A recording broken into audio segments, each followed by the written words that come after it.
పోయిండ్రా కథ ఏంట్రా ఎక్కడ తీసుకోపోతావు తోలుకోపోతావే నా ఎక్కడ తీసుకోపోతావు అరే నువ్వు ఎమ్మెల్యే అయితే నాకేంటివే? నడువే. నా ఎక్కడ ఉంది? అరే వాడు ఇందులో తీసుకున్నాక ఇచ్చేదా? నీకు ఇచ్చేదేంట్రా? బస్సేమో నీ లగ్గమని పెద్దమ్మా ఇందులో ఆయన తప్పే ఉంది.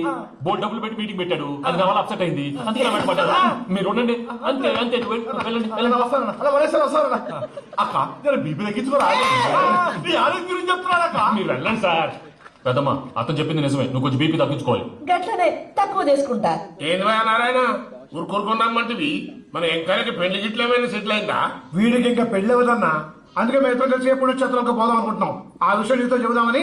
ఏం మాటలు బాబాయ్? లేకపోతే ఏంట్రా, మీ నాన్న పోతూ పోతూ నేను నా చేతిలో పెట్టిపోయాడు. ఇప్పుడు ఆ బాధ్యత పెద్ద బరువు అయిపోయింది. అరే ఇప్పుడు ఏమైందని ఎంకన్నను బంగారం లెక్క పెంచితేవి. పెంచితే సరిపోతుందా? వీడికి 20 సంవత్సరాల వయసు వచ్చినప్పటి నుంచి సంబంధాలు చూస్తున్నాం. మొదట్లో వర్షాకాలంలో వర్షాలలాగా విపరీతంగా వచ్చాయి, తర్వాత ఎండాకాలంలో వర్షంలాగా అప్పుడప్పుడు వచ్చాయి. ఇప్పుడు కరువు వచ్చినట్టు అసలు రావడమే మానేసి. బాబాయ్ జీవితం తోట లాంటిది, అందులో మనం తోటకూర లాంటి వాళ్ళు. తోటకూరతో పప్పు చేసుకోవచ్చు, వేపుడు చేసుకోవచ్చు, అంతేగాని రసం సాంబార్ చేసుకోలేం కదా. సంబంధం గురించి మాట్లాడుతుంటే సంబంధం లేకుండా మాట్లాడతావేంట్రా? సంబంధం ఉంది పిన్ని, నా డ్రీమ్ గర్ల్ కనిపించే వరకు పెళ్లి చేసుకోవాలని చెప్పాను కదా. నా చిన్నప్పటి నుంచి ఏ మాట చెబుతున్నాడు. ఆ డ్రీమ్ గర్ల్ ఎక్కడుందో ఎలా తెలుస్తుంది? నాకు తెలుస్తుంది. తుఫాన్ వచ్చే ముందు హెచ్చరికలాగా ఆ అమ్మాయి ఎదురుపడినప్పుడు నాలో కొన్ని కదలికలు వస్తాయి. తను నా దగ్గరకు వస్తుంటే గాలిలో గులాబీ పూలు వస్తాయి. మరి ఇప్పుడు మన ఇంటికి వచ్చేది కోడిపిల్ల కాదు, ఆడపిల్ల. కోటి ఆశలతో వస్తుంది. అందుకే ఆమెకి ఏ ఇబ్బంది లేకుండా ఫ్లాట్ తో పాటు ఫర్నిచర్ కూడా కొన్నాను. రేపు నానో కారు కూడా వచ్చేస్తుంది. ఇప్పుడు నేను పెళ్లికి రెడీ. జస్ట్ నా డ్రీమ్ గర్ల్ కనపడమే లేటు.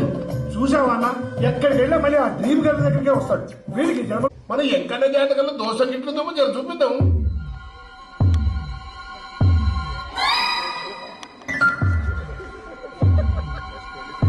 ఏందో పంతులు గంట చండి అద్దం పెట్టి ఓ చూస్తాంటివి. చూడటం లేదు మల్లేష్, వెతుకుతున్నాను.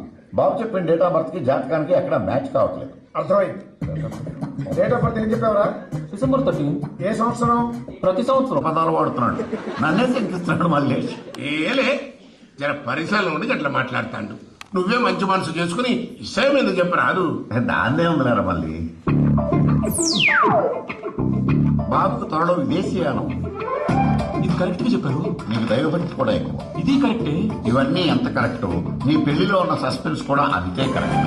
మరి సస్పెన్స్ క్లియర్ అవడానికి ఏం చేయాలి? ఈ టైప్ సిచ్యువేషన్స్ లోనే నేను గవ్వన్నాను. నేను మిమ్మల్ని నమ్ముకున్నాను.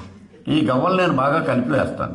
అన్ని బోర్లా పడితే నీ పెళ్లి అవుతుంది, తిరగబడితే నీ పెళ్లి అవ్వదు. సగం అటు సగం ఇటు పడితే ఎటు కాకుండా పోతాం. ఏంట్రా మళ్ళీ ఇది? దేనికైనా వాళ్ళు లిమిట్ ఉంటుంది కదా. నోటుకొచ్చిన వేస్తానమ్మా.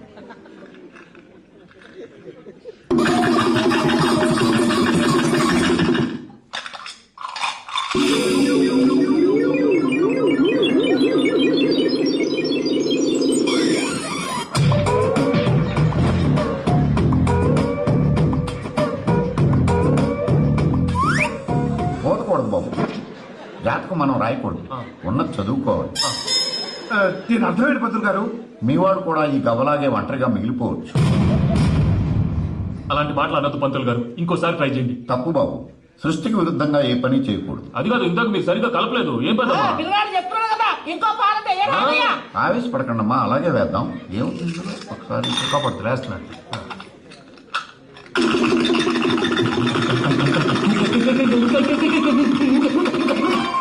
నువ్వు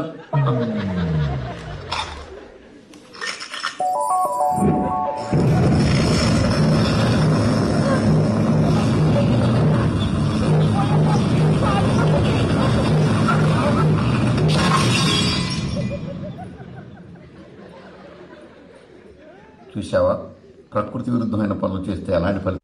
ఇంకోటి ఉందమ్మా, త్వరలో నీకు రాహుగ్రహ ప్రభావితులైన ఒక కేతువుగాడు పరిచయం అవుతాడు. దాంతో నీ జీవితంలో పెనుమార్పు సంభవిస్తుంది.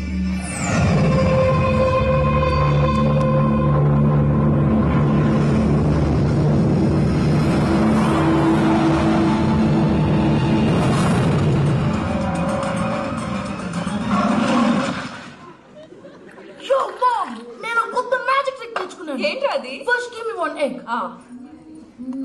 Yeah, drop it here. Now what? Magic. Abracadabra, abracadabra. రెండు వచ్చినాయిరా. భలే ఉందిరా. మీ పప్ప కూడా చూపించరా, ఎంజాయ్ చేస్తారు. Oh, mom.